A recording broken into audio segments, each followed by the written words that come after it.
gusto ko lagi eh. Diba? Hanggang 5 years old na po ito. Hindi ko mapapalabang maulit. Kaya pa po siguro manalo ulit ito. Kaya pwede naman siya isa.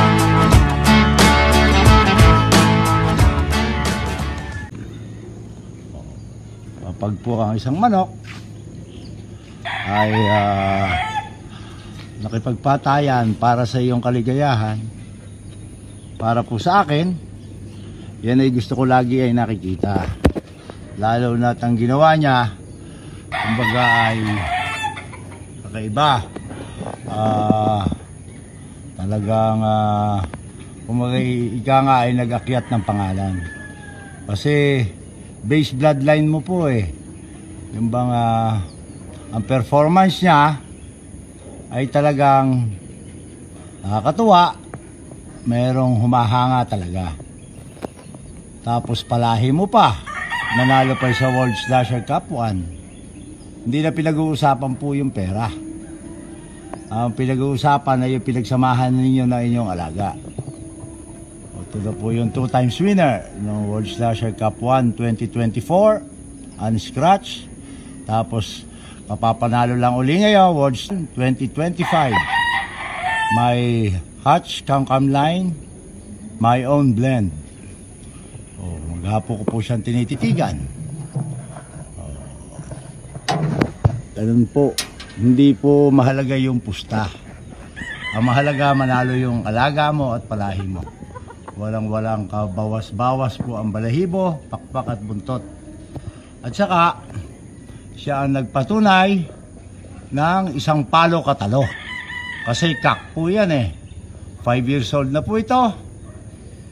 Pero mukhang mapapalaban pa uli. O pwede naman to hanggang 6 years old pag ako titingin. Manipis ang paa. Alaga yung pangangatawan. May tamang paglalagyan at pag-aalagaan. Pwedeng palugunan uli. Or may incoming event pa na malaki. Kaysa sa World Slasher at mas masikip na labanan. Obligadong bunutin ko uli siya at dalhin sa elimination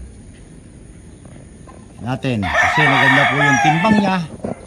Anyway, pag po ang manok ay nagpapanalo sa inyo ay hindi mo yan mabibili ng kahit magkano.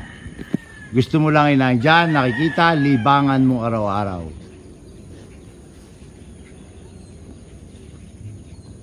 Kompleto po, wala kang makikitang puti sa mata, pulang-pula ang mata.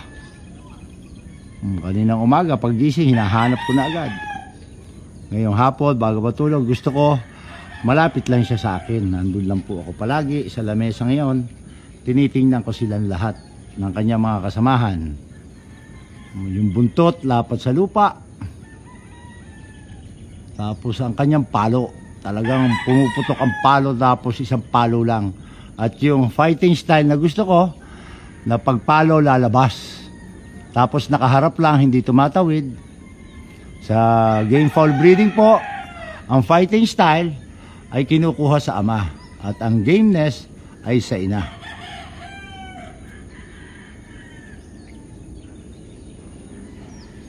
Napakabait pa pong manok.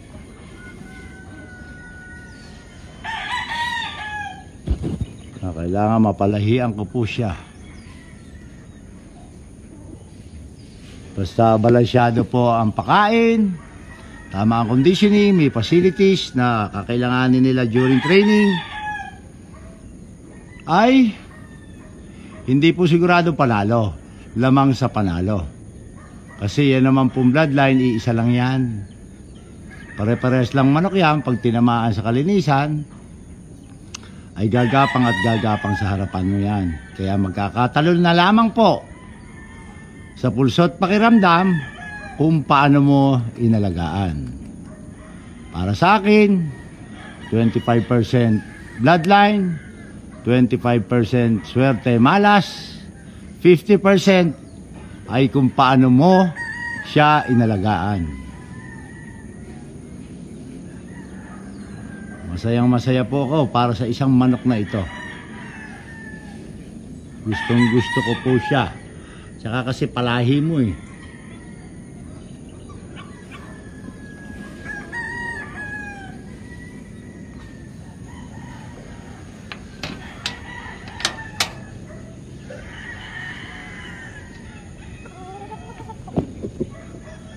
Kaya pa po siguro manalo uli nito.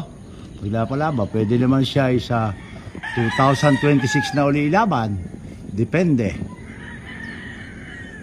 Pero kung ordinaryo lang po laban, hindi naman sigurado mananalo, ay next year ko na lang siya ilalaba sa World Slasher Cup 1 2026. Kasi kung ilaban mo naman sa local niya, di rin sigurado mananalo. Mapapahiya ka rin lang naman pala. Yun na rin po ang pera pagod. Ay doon na sa dulong labanan. Doon mo na siya ipatalo kung matatalo. Yung po mga sinabi ko ay opinion at experience ko. Pwede rin paniwalaan sundin. At pwede rin pong hindi.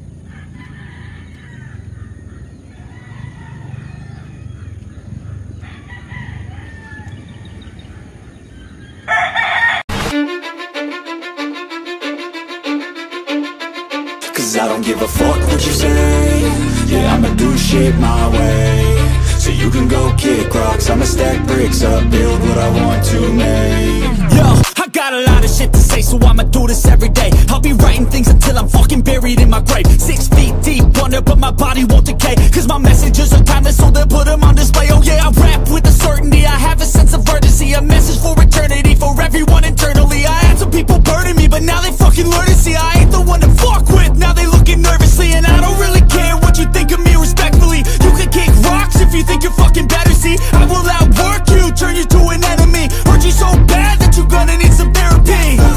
I got the motherfucking recipe, I've been cooking up hits, I'ma leave a legacy. You'll be looking small when you're standing right next to me. I'm 5'10", bitch, but I'm 10 feet. Cause I don't give a fuck what you say. Yeah, I'ma do shit my way. So you can go kick rocks, I'ma stack bricks up, build what I want to make. Cause I don't give a fuck what you say. Yeah, I'ma do shit my way. So you can go kick rocks, I'ma stack bricks up, build what I want to make.